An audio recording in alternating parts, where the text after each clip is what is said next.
I don't know if you can hear that. It sounds wonderful here.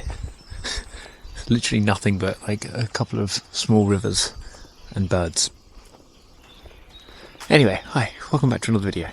Today I'm out with this Lumix GF2. I've got the 14 to 42mm on there at the moment, and I've also got a 14mm pancake lens in my bag. I've come to a National Trust park to test it out and get some photos. I'm going to go inside the house and test out what this Micro Four Thirds is like in some lower light conditions, because there is an inbuilt flash on here, but you can't use that in the house. So it'll be interesting to see what the images come out like, and see how tough it's going to be to get something that isn't blurry in that condition.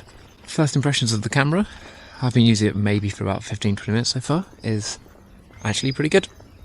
The weight of the camera is nice, it's not super heavy, and it's like fully metal constructed. It's got a really nice feel to it. The only thing that I wish was better was this grip. As you can tell here, isn't super thick, so it's not got like the greatest ergonomic feel to it, but outside of that it's actually quite nice. Just nearly fell down some stairs. So yeah, we're going to go out, shoot a bunch with it, see what we can get, see how it comes out, and yeah, I'll catch you in a bit.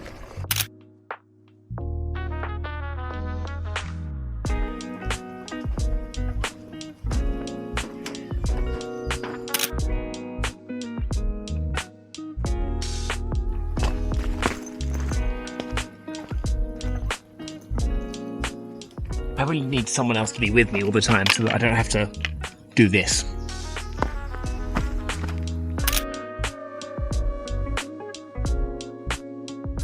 What a lovely peacock.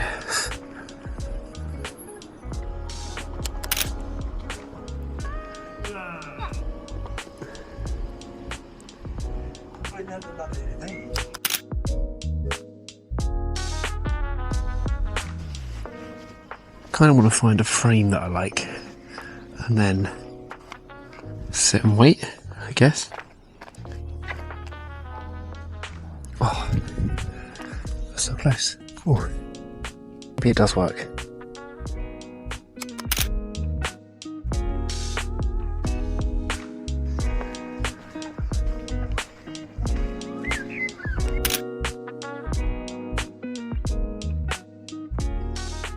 It's a little bit quiet here today, quieter than I was expecting, which isn't ideal for photography I want to do. We got time, so we'll hang around and see what we get. It's an okay day, it's a bit overcast though, but we'll get what we can get. Next, I went into the house to explore a little, and I changed to the 14mm f2.5 lens. Let's have a look at how the photos came out.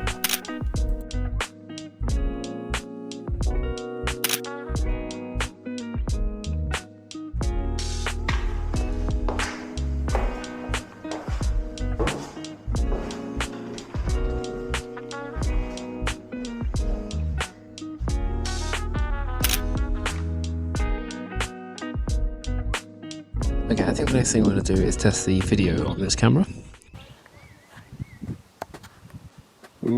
This lens is not the smoothest, I'll be honest. And the autofocus, so far,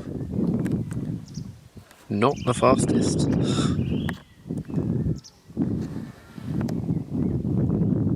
It's not too bad.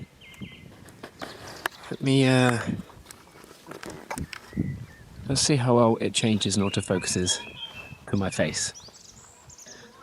It's already weird holding this little red but very bright camera out in front of me right now.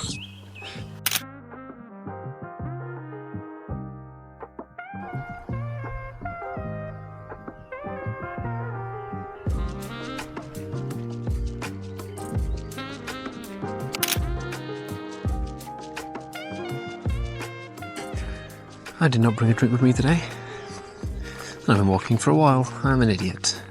I think I need to fix that.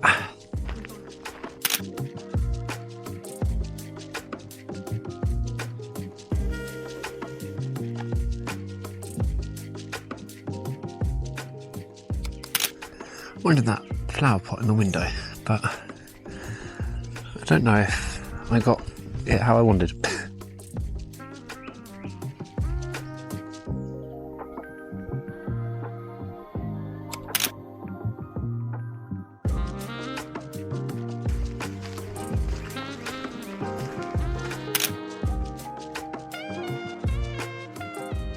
So that's all the time I've got here today with the camera. Annoyingly, I didn't feel like super inspired today. Sometimes you don't, and that's okay. But you know, I still got out, took some photos, enjoyed the time and enjoyed the camera. Let's head back home and I'll give you my final thoughts on the camera and tell you a little bit more about it.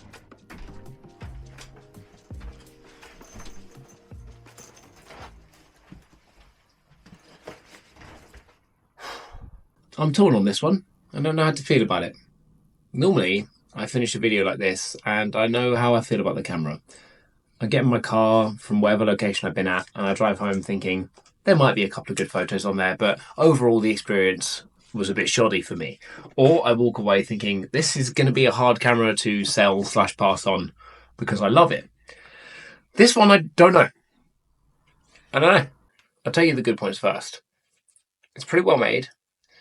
It doesn't feel too bad in the hand, other than obviously, I said before, there is this tiny little grip there, but it would really be better if there was a little extra. The screen's pretty bright, and overall the button layout on the back is actually really good.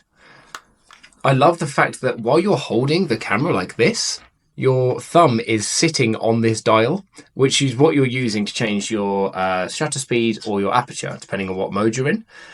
And the record button is directly next to the shutter button. The amount of times that it's like here, just on the way, like it's back here, and so it gets in the way. Like on my A6000, I've got a control wheel here and the record button's here. Do you know how easy it is to accidentally start recording when you're not trying to do that? One thing that it is missing though, and I know people in the comments will be like, yeah, you can buy an add-on, but it would be so much better, and I think I'd have a harder time passing it on if it had a viewfinder. You can get one that slots in the top here, but it, you know, when you're picking up an older camera like this at a cheaper amount, like I don't know if you want to spend another like £80 to £100 to buy one, because that's what I've seen them online for. The shooting experience was pretty good. As I say, the only thing it does lack is like an OVF or an EVF, but as I say, the screen's good. It isn't a tilting screen. That was a little bit annoying, but it wasn't the end of the world, and it wasn't super bad with glare, which is good considering, I don't know if you can see, but like the screen has some marks on it. So I was expecting that to be a problem, but overall, not bad.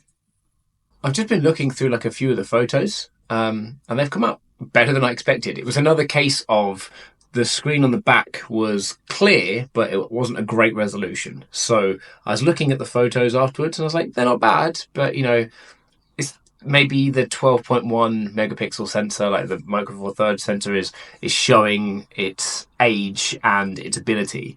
But actually looking at the photos properly, they've come out better than I was expecting, better than it looked.